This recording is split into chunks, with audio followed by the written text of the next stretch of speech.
Welcome to DAR Tutors for Online and Home Tuition. In this video, we will explore Chapter 7 of the IB Mathematics Applications and Interpretation Higher Level Curriculum, Right-Angled Triangle Trigonometry. We will cover several key topics to build a strong foundation in this essential area of mathematics. These topics include trigonometric ratios, inverse trigonometric ratios, applying these concepts to geometric figures, problem solving, true bearings, and the angle between a line and a plane. Let's begin. We've all encountered right-angled triangles before. A fundamental question in trigonometry is this: for a right-angled triangle with a fixed angle, can we determine the lengths of its sides, or at least the ratios of those side lengths? Consider two right-angled triangles that both contain a 30-degree angle. They are similar triangles. This means that while the actual lengths of the sides might be different, the ratio of any two corresponding sides will be exactly the same. This property is the very foundation of trigonometry. For any given acute angle theta in a right-angled triangle, the ratio of the side lengths is constant, regardless of the triangle's size. This powerful concept allows us to find unknown lengths and angles in many real-world applications, from engineering and architecture to navigation and astronomy. Our first learning objective is to understand and apply the three primary trigonometric ratios. We start with a right-angled triangle and an acute angle, which we'll call theta. First, we identify the hypotenuse. This is the side opposite the right angle, and it is always the longest side. Next, we identify the side opposite the angle theta, which we call the opposite side. Then, the side next to theta that is not the hypotenuse is called the adjacent side. Once we have these sides labeled relative to our angle theta, we can define the trigonometric ratios. The sine of theta is the ratio of the opposite side to the hypotenuse. The cosine of theta is the ratio of the adjacent side to the hypotenuse. And the tangent of theta is the ratio of the opposite side to the adjacent side. A common mnemonic to remember these is SOHCTOI, which stands for sine equals opposite over hypotenuse, cosine equals adjacent over hypotenuse, and tangent equals opposite over adjacent. This is a very useful tool. It's also important to note the relationship between these ratios. Tangent theta is equal to sine A theta divided by cosine theta. Now, let's work through an example to see how to apply this. Here is our first worked example. We have a right-angled triangle with a hypotenuse of 17 meters, a side opposite theta of 15 meters, and a side adjacent to theta of 8 meters. Let's find the values for sine, cosine, and tangent of theta. For the sine of theta, we use SOH, opposite over hypotenuse. That's 15 over 17. For the cosine of theta, we use CAH, adjacent over hypotenuse. This gives us 8 over 17. And finally, for the tangent of theta, we use TOA, opposite over adjacent. So we have 15 over 8. As you can see, the process is straightforward. Identify the sides relative to the angle, then apply the SOH-KHI TOA rules. This allows you to write the trigonometric ratios as fractions. Our next objective is to learn how to find a missing side length in a right-angled triangle. The key here is to choose the correct trigonometric ratio based on the information you have. To do this, we always follow these steps. First, label the known and unknown sides as opposite, adjacent, or hypotenuse relative to the known angle. Second, choose the SOH, CAH, or TOA ratio that involves your known side and your unknown side. Third, write the equation. And fourth, solve for the unknown. Let's work through an example. In this first example, our goal is to find the length x. We have a right-angled triangle with a hypotenuse of 7 centimeters and a 32-degree angle. The side we want to find, x, is adjacent to that 32-degree angle. First, we label the sides. Relative to the 32-degree angle, the side x is the adjacent side, and the side with length 7 centimeters is the hypotenuse. Now, which ratio involves the adjacent and the hypotenuse? Looking at SOH-KH TOA, we see that it's cosine. So we use the cosine ratio, which is CAH, or cosine equals adjacent over hypotenuse. We can write the equation, the cosine of 32 degrees equals x divided by 7. To solve for x, we multiply both sides of the equation by 7. This gives us x equals 7 times the cosine of 32 degrees. Using a calculator, we find that the cosine of 32 degrees is approximately 0.848. So 7 times 0.848 is about 5.936. Rounding to three significant figures, as is common practice in IB, gives us x is approximately 5.94 centimeters. Therefore, the length of the unknown side is about 5.94 centimeters. Let's look at a second example of finding a missing side. Here, we have a 64-degree angle. The side opposite this angle is 5 meters, and the side adjacent to it is the unknown x. Again, our first step is to label the sides relative to the 64-degree angle. The side of 5 meters is the opposite side, and the side x is the adjacent side. We don't have information about the hypotenuse, so we won't use it.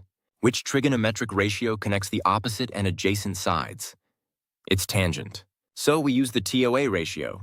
Tangent equals opposite over adjacent. This gives us the equation. The tangent of 64 degrees equals 5 divided by x. To solve for x, we first multiply both sides by x, then divide by the tangent of 64 degrees. This results in x equals 5 divided by the tangent of 64 degrees. Using a calculator, the tangent of 64 degrees is about 2.05. Dividing 5 by 2.05 gives approximately 2.439. Rounding to three significant figures, we find x is about 2.44 meters. So the length of the unknown side is approximately 2.44 meters. In both these examples, notice that the method is identical, but the choice of ratio depends entirely on which sides are given and which side we need to find. We will now define and apply the inverse trigonometric ratios. So far, we've used an angle to find a side. What if we know the sides and need to find the angle? Let's say we have a right-angled triangle where the sine of theta is 3/4. To find the angle theta itself, we use the inverse sine function.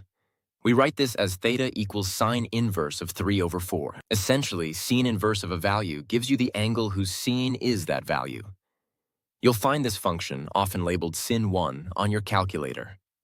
For 3/4, the angle is approximately 48.6 degrees. We define inverse cosine and inverse tangent in a similar way. Let's work through an example to see this in action. Our goal in this example is to find the angle theta. We have a right-angled triangle where the hypotenuse is 3 meters, and the side opposite the angle theta is 2 meters. Just like before, we start by labeling the sides. We are given the opposite side, which is 2, and the hypotenuse, which is 3.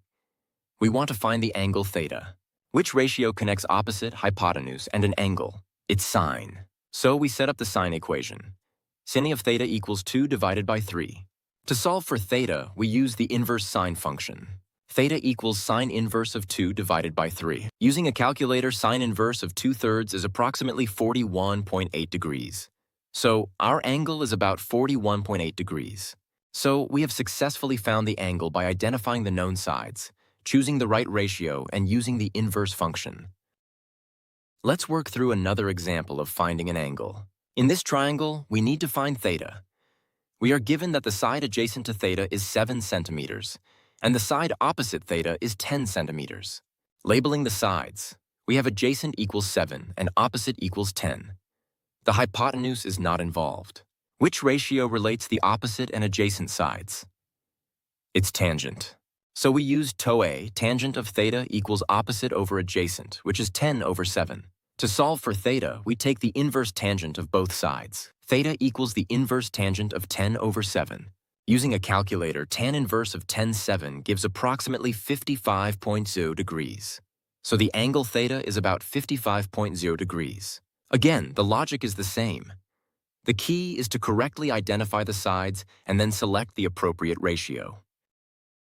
We will now see how to apply right-angled trigonometry to more complex geometric figures. Many figures, like isosceles and equilateral triangles, rectangles, squares, rhombuses, kites, and circles, contain right angles that we can use. For example, the diagonal of a rectangle creates two right-angled triangles. Similarly, a rhombus has diagonals that intersect at a right angle and bisect each other. When solving problems with these shapes, the strategy is to identify or construct a right-angled triangle within the figure. This often involves drawing an altitude or a diagonal. Let's work through an example with an isosceles triangle. Our goal in this example is to find the length x. We have an isosceles triangle with a base of 10 centimeters and a base angle of 67 degrees. We need to find the length of the slanted side, x. To solve this, we will construct a right-angled triangle. We draw an altitude from the apex down to the base. In an isosceles triangle, this altitude forms a right angle and bisects the base. So, our new right-angled triangle has a hypotenuse of x, a base angle of 67 degrees, and an adjacent side of 5 centimeters, which is half of the original 10-centimeter base. We have the adjacent side and want the hypotenuse. The ratio that connects these is cosine. So we write the equation. Cosine of 67 degrees equals 5 divided by x. Rearranging to solve for x, we get x equals 5 divided by the cosine of 67 degrees. Calculating this gives us approximately 12.8. Therefore, the side length x is about 12.8 centimeters. This shows how a simple construction can transform a complex problem into a familiar right-angled trigonometry problem. Here is a call to action for viewers. If you are finding these concepts challenging, or if you want to deepen your understanding to excel in your IB Mathematics AIHL exams, expert tuition can make a significant difference. DART Tutors provides personalized, expert tuition for IB, A-Level, and IGCSE curricula. Whether you're aiming for top grades or just need clear, step-by-step guidance, our dedicated tutors are here to help you achieve your goals. Don't let these complex problems hold you back. Contact DART Tutors today to discover how our tailored support can help you succeed. You'll find our contact information in the video description. Our next objective is to find a missing side within a regular polygon.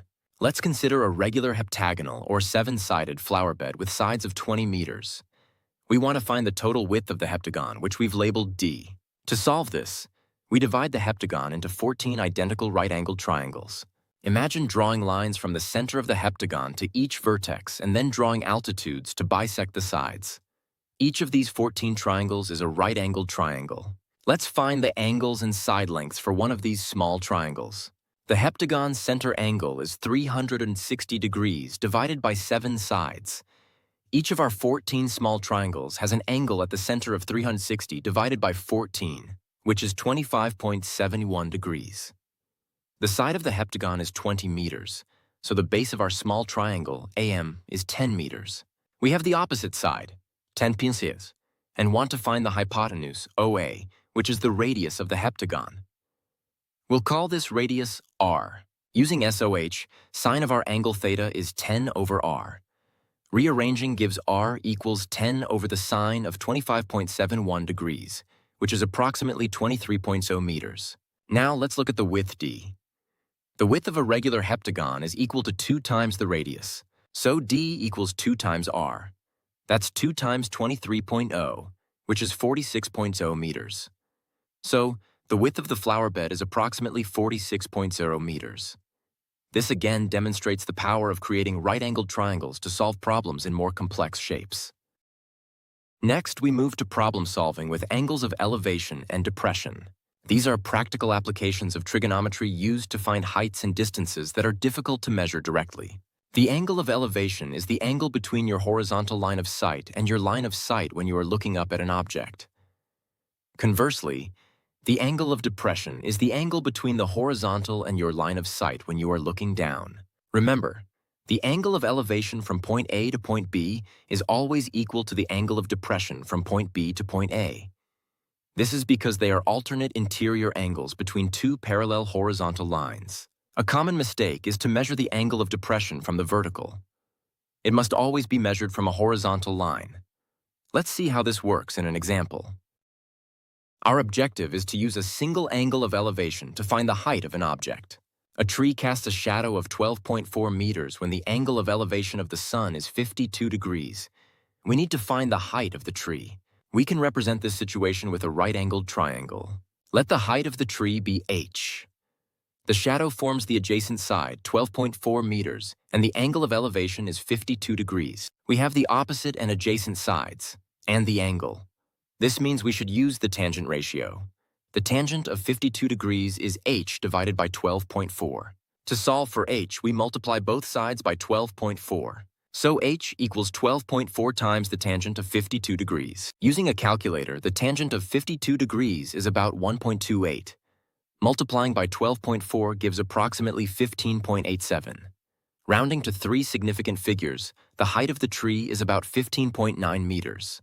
This demonstrates a practical use of trigonometry to find a height that would be difficult to measure directly. A more complex and common type of IB problem involves using two angles of elevation or depression. From a point O, 200 meters from a building, the angles of elevation to the bottom and top of a flagpole on the roof are 36 and 38 degrees, respectively. We need to find the height of the flagpole. This problem requires us to work with two right-angled triangles. Let's call the height of the building H1 and the height of the flagpole H2. Let the total height be H. First, consider the smaller triangle with angle 36 degrees. In this triangle, the tangent of 36 degrees is the height of the building H1 divided by the distance of 200. So H1 equals 200 times the tangent of 36 degrees, which is about 145.3 meters. Now let's consider the larger triangle. The tangent of 38 degrees is the total height, H, divided by 200. So H equals 200 times the tangent of 38 degrees, which is about 156.3 meters. The flagpole's height, H2, is the difference between the total height and the building's height. So H2 equals H minus H1. That's 156.3 minus 145.3, which gives us 11.0 meters. The flagpole is about 11.0 meters tall. The method here was to identify and solve two separate right-angled triangles to get the information we needed. We will now learn about true bearings and how they relate to trigonometry. True bearings are a standard way to describe direction, especially in navigation. The rules are, you always start from north, you always measure clockwise, and the bearing is always written with 3 digits. For example, a bearing of 48 degrees is written as 048 degrees. A bearing of 228 degrees is written as 228 degrees. A key relationship to remember is that if the bearing of B from A is theta, the bearing of A from B is theta plus 180 degrees. If the sum is greater than 360, subtract 360. This is crucial for solving navigation problems using trigonometry, as it helps create right-angled triangles with known angles. Let's see an example. This example shows how bearings can form a right-angled triangle. A courier drives 2.4 kilometers on a bearing of 136 degrees from A to B. Then he turns and drives 3.1 kilometers on a bearing of 226 degrees from B to C. We need to find the total distance AC and the bearing of C from A. The first step is always to draw a clear diagram. We draw a north line at A and B. The bearing from A to B is 136 degrees. The bearing from B to C is 226 degrees. This gives us our triangle ABC. The crucial insight here is to look for a hidden right angle. We know that the north lines are parallel. This means the angle NAB and the angle NBA, where BA is the line from B towards A, are alternate interior angles and sum to 180. The angle NBA is 180 minus 136, which is 44 degrees. Since angles around a point sum to 360, we can find the angle ABC. It's 360 minus 44 and minus 226, which leaves us with exactly 90 degrees. We have found that triangle ABC is a right-angled triangle with side lengths 2.4 and 3.1. We can now use the Pythagorean theorem to find the distance AC, which is about 3.92 kilometers. For the bearing, we need the angle theta. In triangle ABC, we can find the angle KAB using trigonometry. The tangent of KAB is 3.1 over 2.4, so angle KAB is about 52.3 degrees. The bearing of C from A is the initial bearing of 136 degrees plus this angle, which gives 188.3 degrees. This problem beautifully shows how geometry, bearings, and trigonometry work together. Our final topic is the concept of the angle between a line and a plane. To visualize this, imagine a sundial. The gnomon, or arm, is the line, and the dial beneath it is the plane. The shadow the gnomon casts is its projection. The formal definition is that the angle between a line and a plane is the angle between the line itself and its shadow, or projection, on that plane. The strategy to find this angle is as follows. First, identify the line segment. Second, identify the plane. Third, find the projection of the line onto that plane. This involves dropping a perpendicular from the floating endpoint of the line to the plane. Fourth, The right-angled triangle formed by the line, its projection, and the perpendicular is what we use. The angle we are looking for is at the point where the line meets the plane. Let's apply this to a rectangular prism. Our objective is to find the angle between the slant edge AX and the base diagonal AC of this solid. We have a pyramid with a rectangular base ABCD. The side lengths are AD is 32 mm and DC is 58 mm. The slant edge AX is 58 mm. We want the angle between AX and the base diagonal AC. To find the angle between the line AX and the diagonal AC, we need to visualize the triangle AXC. However, this is not a right-angled triangle. So, our strategy is to find the right-angled triangle formed by the line AX, the height of the pyramid, and a line segment on the base. First, let's find the length of the base diagonal AC using the Pythagorean theorem on triangle ADC. AC squared is 32 squared plus 58 squared, which is 448. So, AC is the square root of 448. Now consider the triangle formed by the slant edge AX, the base diagonal AC, and the side XC. Since we are told that side AX has the same length as side DC, which is 58 mm, we have an isosceles triangle. Let's reread the problem statement from the textbook. Find the angle between the slant edge AX and the base diagonal AC. The angle is angle XA. This seems to be a non-right-angled triangle problem. The textbook's example 14 has a typo. This problem is more challenging and would likely use the cosine rule for triangle AXC, where XC is the third side. A more straightforward problem, better suited for this chapter, would be to find the angle between a slant edge and the base plane. For example, let's find the angle between the slant edge CX and the base plane. We drop a perpendicular from C to the base plane, which lands at point D. So the angle is angle C, XD. The hypotenuse is CX. The opposite side is CD, which is 58. The adjacent side is the height DX. We would need the height to solve this. This illustrates that sometimes you need more information or a different problem formulation to use simple right-angle trig. To solidify our understanding, let's work through an IB-style practice question. Question 1. The angle of elevation to the top of a tower is 20 degrees. After walking 80 meters closer, the angle of elevation is 23 degrees. Find the height of the tower. This is a classic problem involving two triangles. Let the height of the tower be h and the initial distance be x. We now have two right-angled triangles. Let's form two equations. From the second triangle, we can write x equals h divided by the tangent of 23 degrees. We substitute this expression for x into our first equation. This is a powerful technique, expressing one variable in terms of the other and substituting.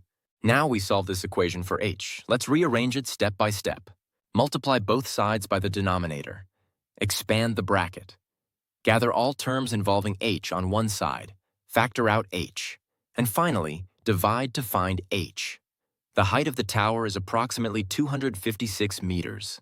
This type of problem frequently appears in IB exams and demonstrates how to handle two right-angled triangles with a common side. Let's try another one. This question involves true bearings. Question 2.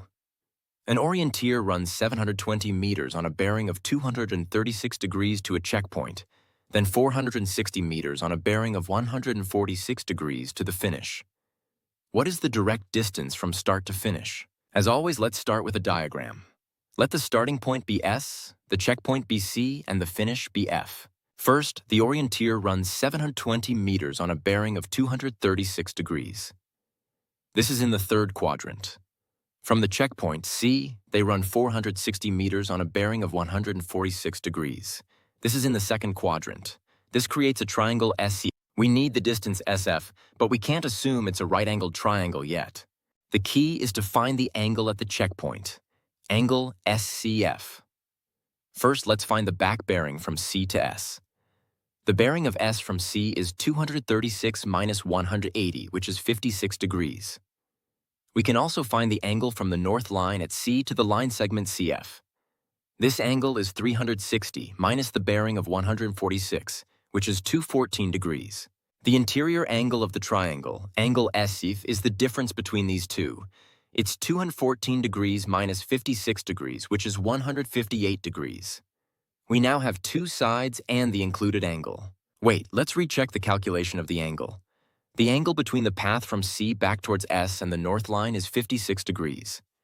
The bearing to F is 146 degrees. The interior angle is the angle between the lines CS and CF. This angle is 146 minus 56, which is exactly 90 degrees. We have found that this is a right-angled triangle. This often happens in these types of problems. Now we can use Pythagoras. The distance SF is the hypotenuse. SF squared equals 720 squared plus 460 squared. This gives a distance of approximately 852 meters. The orienteer is 852 meters from their starting point, so the direct distance is approximately 854 meters. Again, the key was to find the interior angle to determine if it was a right-angled triangle. Let's work through another IB-style question, this time on the angle between a line and a plane. Question 3.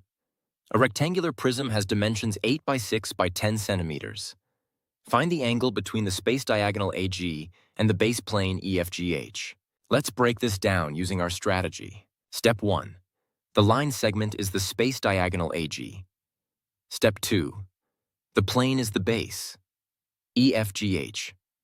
Step 3. We need the projection of AG onto the plane.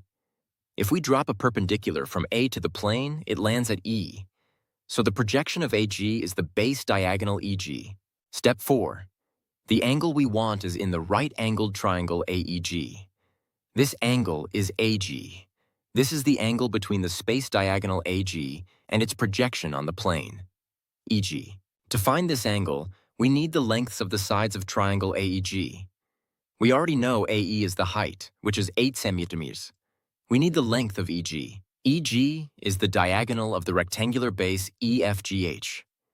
We can find it using Pythagoras in triangle EFG.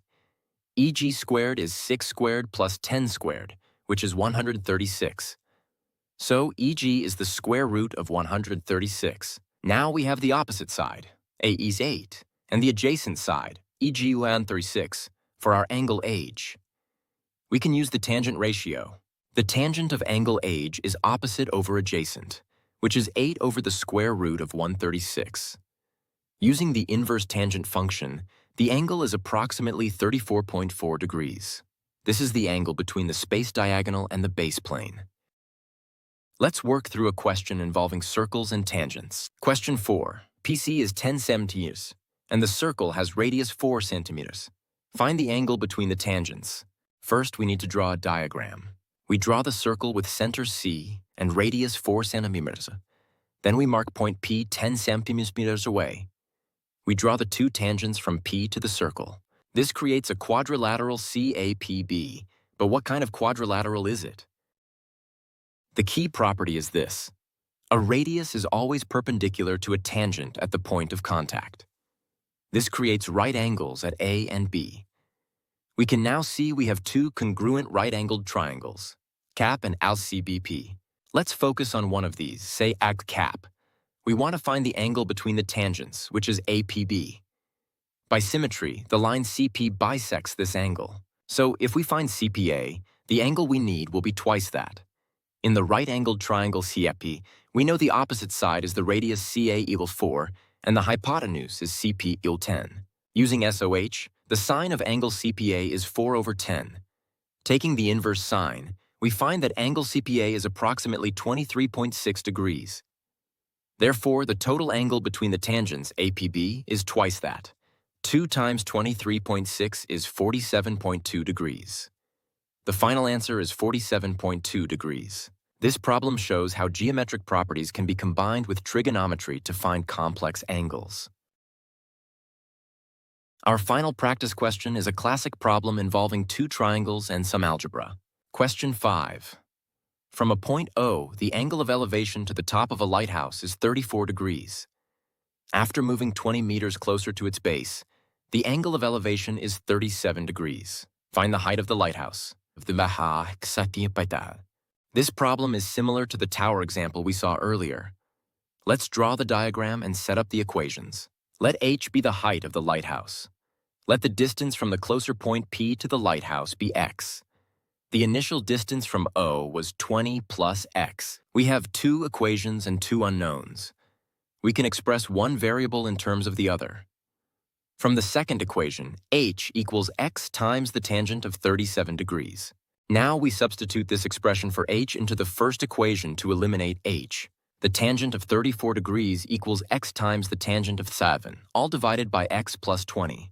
This time, we're solving for x first. Let's cross-multiply and solve for x. Multiply both sides by x plus 20. Expand the left side. Group the x terms together.